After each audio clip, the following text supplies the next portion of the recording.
Suspense.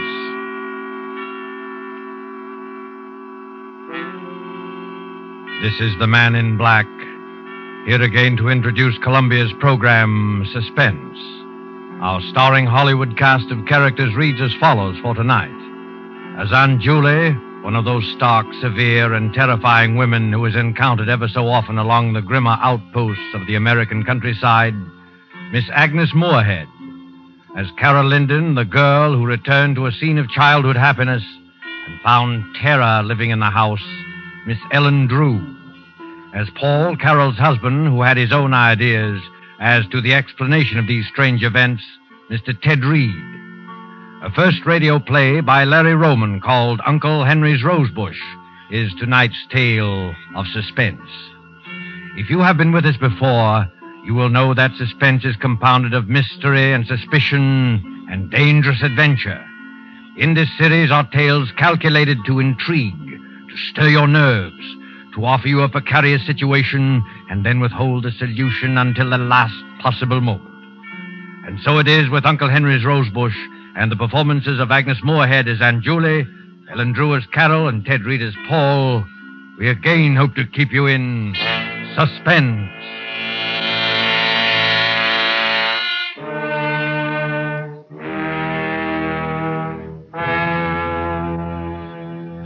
I shall tell you the story exactly as it happened.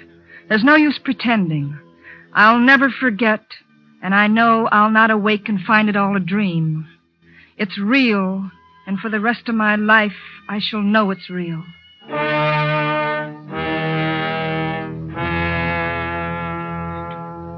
Paul was to have his first vacation since we were married. I suggested we visit my Aunt Julie and Uncle Henry, who had a small farm upstate. They had always been very kind to me. When I was a child, I used to spend my summer vacations with them. They loved children. I've often wondered why they never had any of their own. Some time ago, I had lost track of them. They had never seen Paul, and I was certain they'd like to. Paul said it would be fine.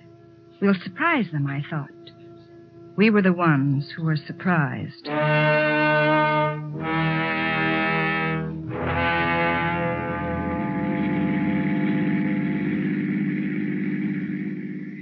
Just a few more miles, Paul. I remember this road.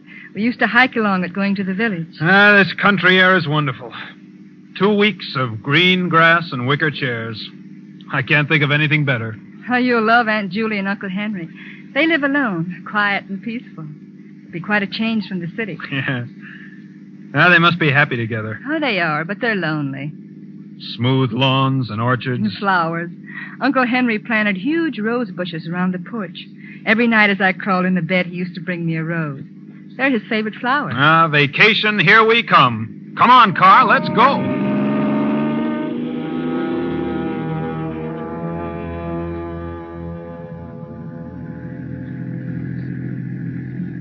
Just around the bend. Here we go.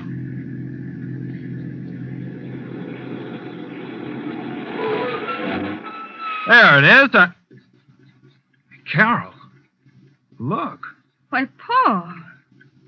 Are you sure this is the place? Yes, but all the weeds and the broken shutters. Looks as though it's been neglected for months. I don't understand. Yeah, perhaps it's deserted. Oh, but it can't be. It's their home. Oh, come on. Let's go up and see.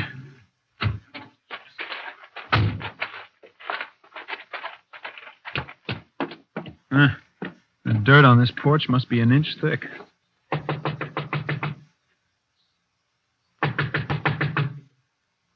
No answer. Nobody here. Look, Paul, over there at the end of the porch. The rose bush. Uncle Henry's rose bush. Why, it's trimmed and neat. It's the only thing that seems to be taken care of. Oh, then somebody must be here. Maybe they can tell us what happened to Aunt Julie and Uncle Henry. Knock again. Someone's coming. Well? We're looking for a Mr. and Mrs. Connors. They used to live... Why, Aunt Julie! I didn't recognize you. But it's me, Aunt Julie. It's Carol. I wasn't expecting you. Oh, Paul's vacation. We thought we'd spend it here. Well, you've been asking for us for years. This is Paul, my husband. Carol's told me so much Why about did you come? What? I said, why did you come? Well, aren't you glad to see us? Aunt Julie, something's happened. Nothing's happened. Oh, but it did. Tell me, Aunt Julie, we'll help. Well, of course we will. You shouldn't have come.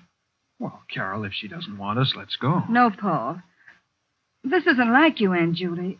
Something dreadful has happened, I know. Go, Carol. Please go. Listen, if it's money, Aunt Julie, well, we haven't got too much, but you're welcome to I it. tell you, nothing's wrong. Oh, but there must be. This house. You're her husband. I'm asking you to take her and go away. Oh, Come on, Carol. We're not wanted. Let's go. we're going to stay. Well, there you are.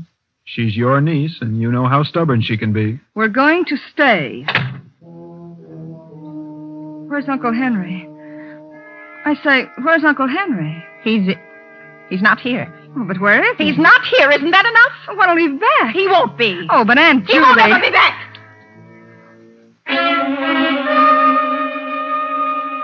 I stood there bewildered. Aunt Julie had run out of the room. Oh, perhaps she was crying. I don't know. I just knew that Uncle Henry was gone.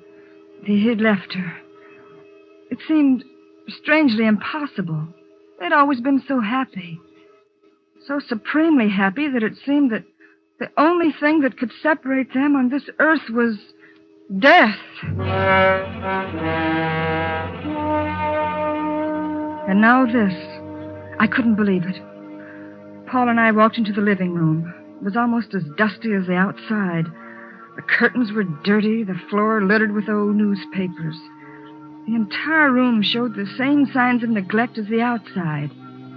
And when I recalled how neat Aunt Julie had always been with her housework, a feeling of apprehension crawled up my back. Frankly, I was frightfully worried, and I could tell by the look on Paul's face that he was worried, too. I don't like it, Paul. There's something strange here. Yeah. I never saw a house in such a mess. It's not just the house. It's more than that. Something much more. I'm sure of it. Well, really, Carol, it's none of our business, don't you? Well, perhaps not, but you don't know Aunt Julie like I do. She'd never ask for help, no matter how much she needed it. I'm just not prying, Paul. I suppose you're right. They've always been so kind to me. I've got to help them. But how can we, Carol? Why, we don't even know what's wrong. They were always so happy together. Somehow I can't believe they've broken up. Something else has happened. Something terrible. And I'm going to stay until I find out what. Well, in that case, we better find a place to sleep. All the bedrooms are upstairs. Come on. Right. Wow. Look at the dust on the banister. I bet this place hasn't been cleaned in a month. Paul. Huh? Did you see the way she looks? Yeah. Gee, her face seems completely wrinkled with worry. No wonder I didn't recognize her. She seems much older and frightened. Well, do you think she's ill? I don't know. I wish I did. Wow, look at that hall. Gloomy and dirty. Where do these doors go to? Well, that one's to Aunt Julie's room, and this one's Uncle Henry's. The one across the way is the spare. I guess that's ours. Well, let's go in. Wow. What a mess. Well, might as well get busy cleaning. Yeah, there's nothing like a good round of house cleaning before supper. Paul, so long as Uncle Henry's not here, maybe we can take his room. It's got an adjoining door to Aunt Julie's, and then in case she needs us, we'll be near. Okay. It doesn't matter to me which room we clean. Let's go. Here. It's this one over here. Well, this is... Paul, look. It's all clean and neat. Well, I'll be darned. It's the only clean place in the whole house. I don't understand.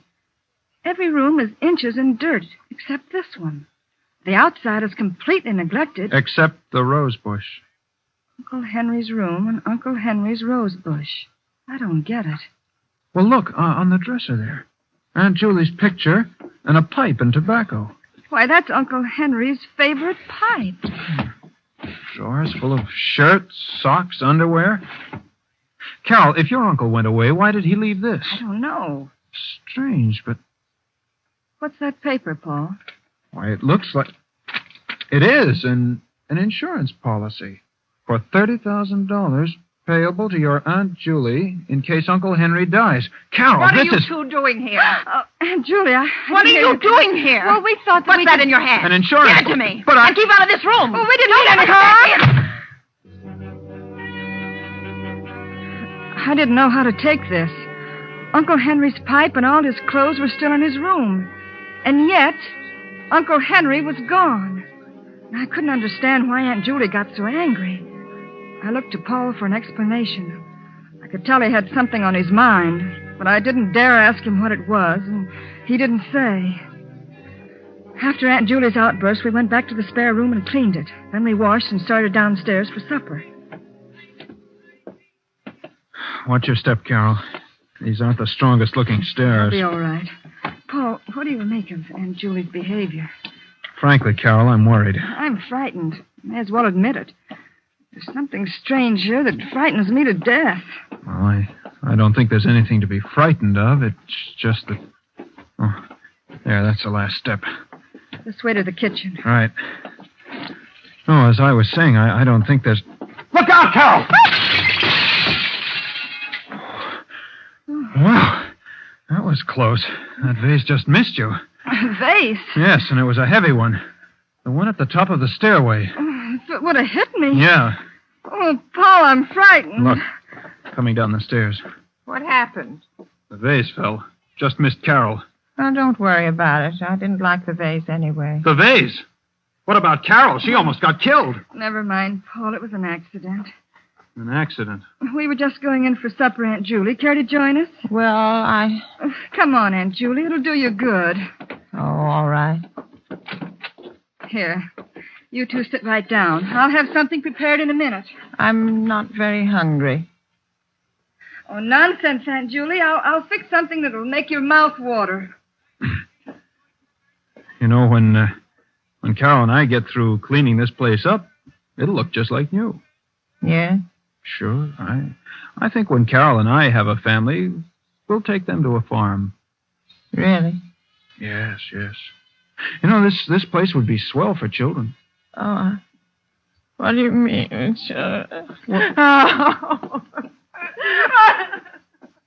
What did I say? What's the matter? Oh, what's the matter with Aunt Julie? Where's she going? I don't know. I was just trying to make conversation. Just talked about children on a farm, that's all. Oh, Paul, I'm frightfully worried. Do you think we ought to call a doctor for her? I don't know. We have to do something. She certainly doesn't look too well. But maybe she isn't really sick. What do you mean? Well, maybe if your Uncle Henry did leave her, well, then maybe... You mean she still loves him? It's possible, but... Oh, but you don't really believe it. Oh, Carol, I don't know what to believe. I just know something's wrong. Uh-huh. I'm not hungry, Paul. Me either. Let's go for a walk. Maybe we can figure something out. Country's so peaceful and beautiful in the night. Yes, it is. I wish you could enjoy it. But I can. Oh, don't try to fool me. Your first vacation in years, and you run into this. Well, we have to help her. Of course. But how? Yes, we don't even know what's wrong. She not only won't tell, but we can't get near her long enough to talk to her. Suppose Uncle Henry really did leave her. He may have gone off in a huff. That would account for the clothes being here.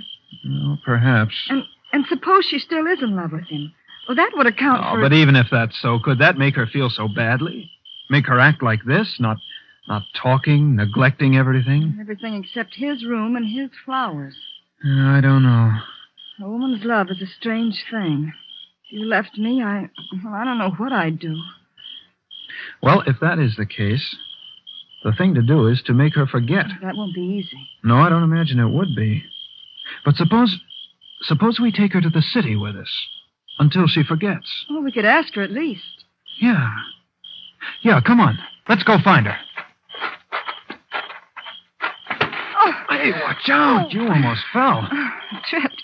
I'm all right. Look, Paul. What? Look what I tripped over. It's a mound of freshly dug earth. Well, what's that for? Paul, it looks like a grave. Oh, don't be silly. Why, it's just a... Forget it. Come on, let's find Aunt Julie. Paul, that... Forget it. Say, what's that building over there? That's the barn. There used to be a swell old cow there with a bell around her neck and chickens and ducks and all sorts of pets. Yeah, this must have been a happy place. It was, but now... Paul, standing by the barn, it's Aunt Julie. Come on, let's ask her now. Aunt Julie? What are you two doing? Following me? How could you? Well, it was a nuisance. Oh, Aunt Julie. Oh. A cat. With its neck wrung. This was the first indication of Aunt Julie's ruthlessness. It seemed so unlike the Aunt Julie that I knew. She was always kind. But there was no mistaking the anger in her eyes as she stood there in the dim moonlight, the strangled cat in her hands. She killed it, she said, because it was a nuisance.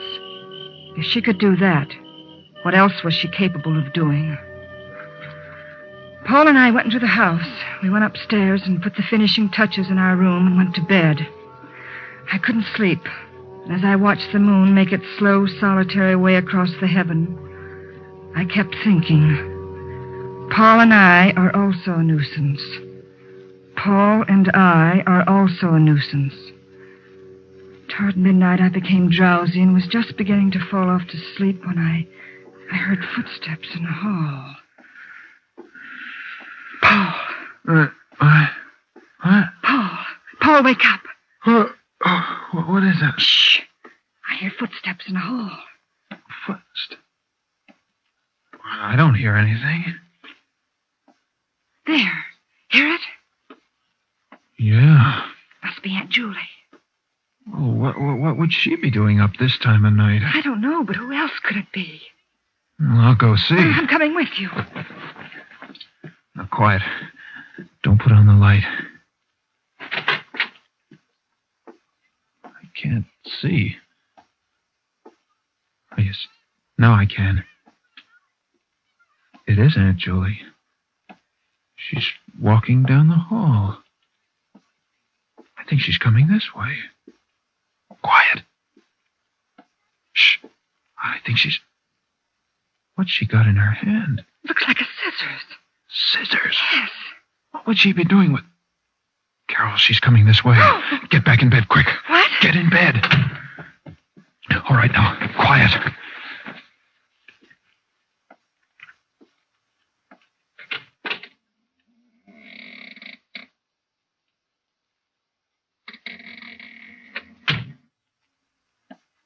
She went out. What? Yeah. She just looked in and left. Do you think she knew we were awake? I don't see how. Let's follow her. All right. Where's my other slipper? Ah, there. All right, come on. She's going downstairs. Come on, and be quiet. I think she's going outside. Let's go. Not so fast. Give her a chance to get out. There, she's out. Come on.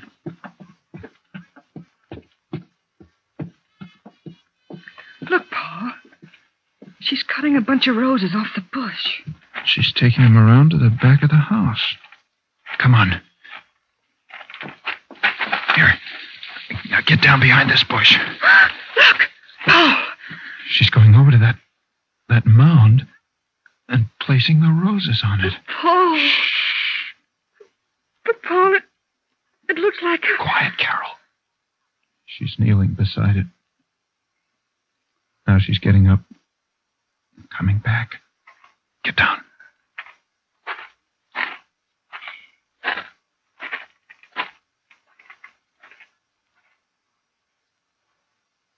She's gone. Paul, do you know what that is? I got a pretty good idea.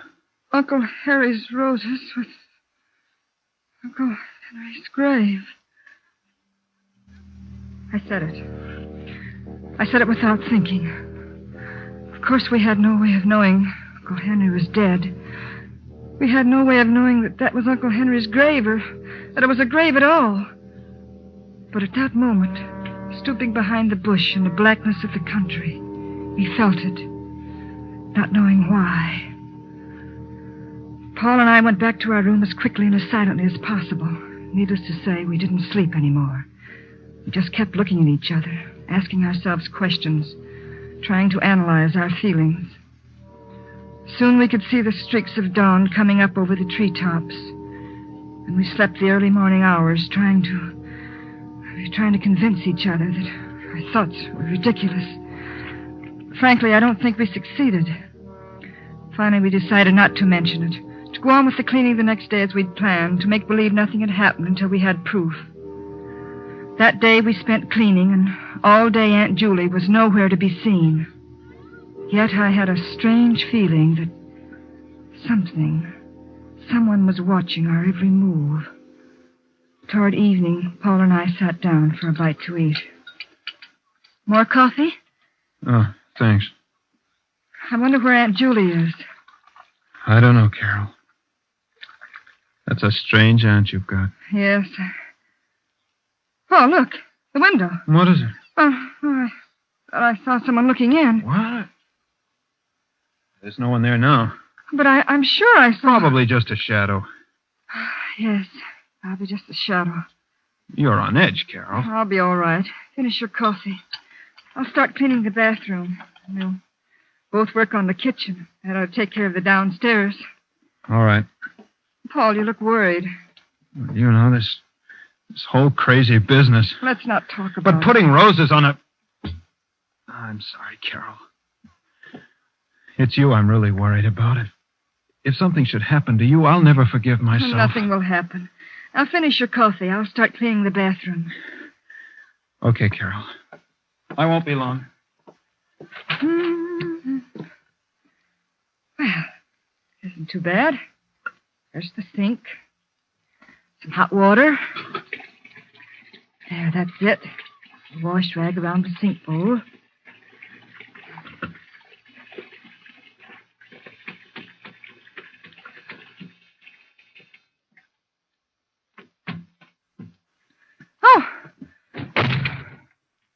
Oh, dear. Just the wind. Guess I'm getting jumpy.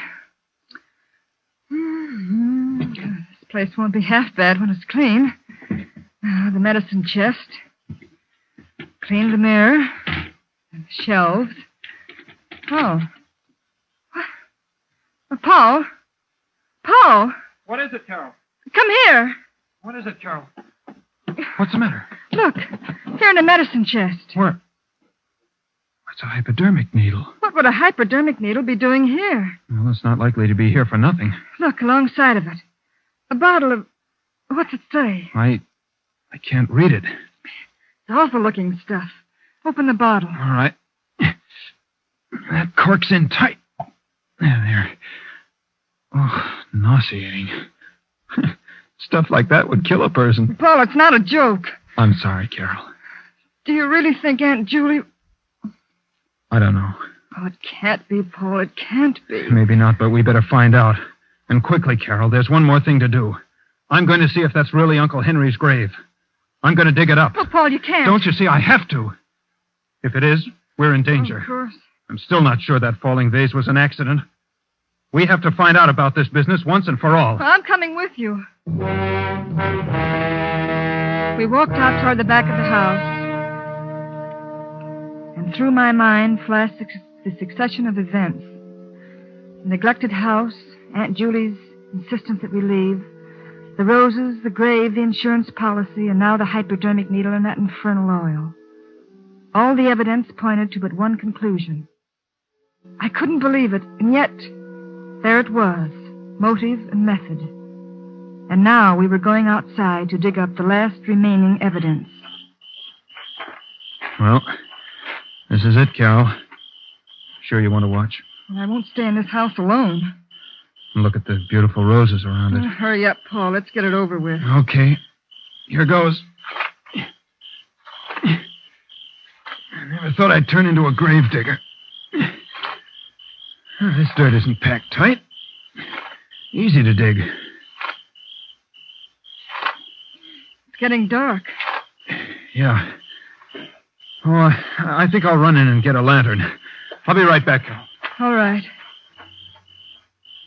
Every one of those lengthening shadows looked like a ghost. It gets dark quickly in the country. I was afraid, but I knew Paul would be back in a minute. I picked up the shovel and began to dig. Oh, there. That's better. Not so nervous. I'm working. Is that you behind me, Paul? Bring the lantern closer. Gee, it's so dark. Paul, I... Uncle Henry! What are you doing? What are you doing? What are you doing to my grave? Put it back. Put it back. Oh, my flowers, my beautiful flowers, my lovely roses. You've hurt them. You've hurt my roses, and I won't let you. I won't. Keep away. Keep away, Uncle I won't Henry. let you hurt my roses. My sweet, delicate roses. Take your hands away. Take them. You broke them. You killed them. Stop it. Stop it, Henry. I'm going to kill her Stop just it. as she did my roses. Stop it. Take your hands away. Kill her. Henry. Kill her. Henry. Oh, forgive me, Henry. I didn't mean. Are you all right, Carol? Yes. Oh, Yes, I think so. What happened? What? oh. Uncle Henry? Aunt Julie saved my life, Paul. But we thought she... Oh, can you ever forgive us, Aunt Julie? You didn't know. Then You he didn't wasn't know. dead at all? No. No, he wasn't. Oh, I don't understand. He was living in his room all the time, Carol. I was taking care of him. When you two insisted on staying here, I kept him out of sight. Oh, I didn't want to kill him, but I had to. He would have killed Carol. Aunt Julie. Oh, if you only had left when I asked you to. But perhaps it's better this way. He never got that violent before. I could always take care of him. The hypodermic needle and the sedative calmed him when he got a little wild, but then when I saw him strangle the cat, I knew he was getting completely out of hand. Yes, it's better this way. He's better off dead. Poor Uncle Henry. The grave and the roses were a whim of his. A whim. And look, he fell right in his own grave.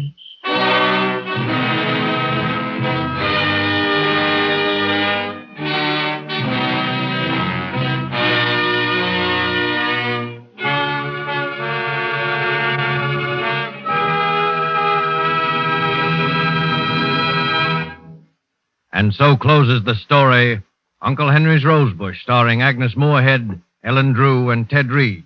Tonight's tale of Suspense. This is your narrator, the Man in Black, who conveys to you Columbia's invitation to spend this half hour in suspense with us again next week, same time, when we will present another flowery bouquet of suspicion and terror and a homicidal maniac at large. Only this time, the roses will be white. For the story will be The White Rose Murders by Cornell Woolrich. The tale of a killer who trademarked his crimes by leaving a white rose on the victim. Our star will be Maureen O'Hara. The producer of these broadcasts is William Spear, with Ted Bliss, the director, Bernard Herrmann, and Lucien Mahowick, conductor and composer, and Larry Roman, the author, collaborated on tonight's Suspense.